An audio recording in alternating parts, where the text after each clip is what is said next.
নিজ দেশের নাগরিকদের বাংলাদেশে ভ্রমণের ক্ষেত্রে তৃতীয় ধাপের সতর্কতা জারি করেছে। এছাড়া বাংলাদেশে অবস্থানরত মার্কিন নাগরিকদের জন্য পার্বত্য চট্টগ্রাম এলাকা ভ্রমণের চতুর্থ ধাপের সতর্কতা ঘোষণা করেছে দেশটি। শুক্রবার মার্কিন পররাষ্ট্র মন্ত্রণালয়ের ওয়েবসাইটে ভ্রমণ নির্দেশিকা হালনাগাদ করে এ বার্তা দিয়েছে দেশটি। বার্তায় বলা হয়েছে, বাংলাদেশে বিভিন্ন স্থানে হুটহাট বিক্ষোভ দেখা দিচ্ছে। এগুলোতে যে কোনো মুহূর্তে পরিস্থিতি সহিংস হয়ে উঠতে পারে। তাই মার্কিন নাগরিকদের সব ধরনের সমাবেশ এড়িয়ে চলার পরামর্শ দেওয়া হয়েছে।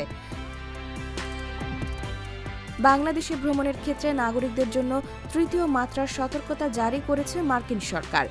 কোনো দেশে ভ্রমণের আগে পরিস্থিতি বুঝে পুনর্বিবেচনা করার পরামর্শ দিতে এই সতর্কতা জারি করা হয়। মূলত এর মাধ্যমে সংশ্লিষ্ট দেশ ভ্রমণে নিরুৎসাহিত করা হয়ে থাকে। ভ্রমণ এড়ানো যদি একান্তই সম্ভব না হয় তবেই যাওয়া উচিত। বিবৃতিতে বাংলাদেশের আইনশৃঙ্খলা পরিস্থিতি নিয়েও সতর্ক করে বলা হয়, মানুষের ভিড়ে পকেটমারের বিষয়ে সাবধান থাকতে হবে। আর বড় শহরগুলোতে, বিশেষত ঢাকায়, ছিনতাই, চুরি, অবৈধ মাদক কারবারের মতো অপরাধ ঘটে থাকে। এছাড়া বাংলাদেশে সন্ত্রাসী কর্মকাণ্ডের ঝুঁকি রয়েছে। সার্বিক পরিস্থিতি বিবেচনায় ঢাকার দূতাবাসে কর্মরত মার্কিন কর্মীদের রাজধানীর বাইরে অপ্রয়োজনীয় ভ্রমণে নিষেধ করা হয়েছে বিবৃতিতে।